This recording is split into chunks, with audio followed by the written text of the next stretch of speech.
So welcome to my new blog. Good morning every one.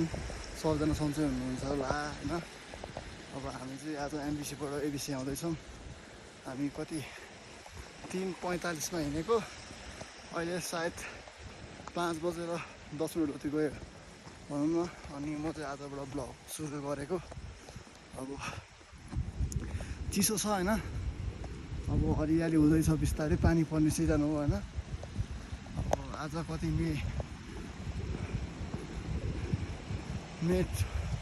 13 हो क्यारे,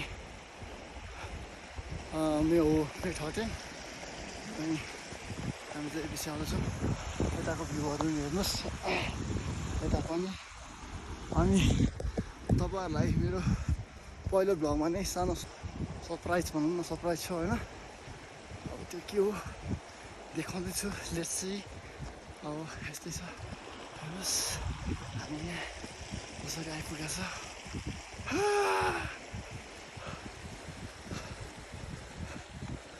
guys, तपाईँहरूलाई पनि welcome to Annapurna base camp.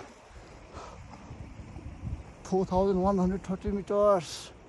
यो चाहिँ ओल्डिङले राखेको।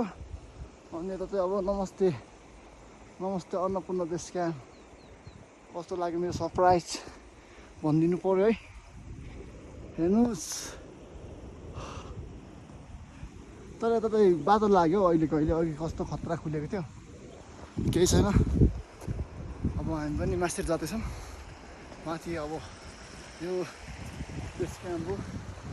अब हामी माथिसम्म पुग्छौँ, माथि पुगेको सिनहरू पनि देखाउँला। तपाईँहरू फुल हेर्न सक्नुहुन्छ होइन, यस्तै फुल फुल्ने हो त। अब हामी तलबाट माथि आइपुगिसक्यौँ। अब यसबाट पनि हामी सिधै यता जान्छौँ।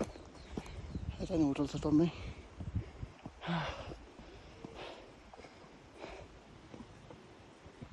मान्छेहरू खुसीले हात तन्काउने फोटो खिच्ने गरिरहेछ।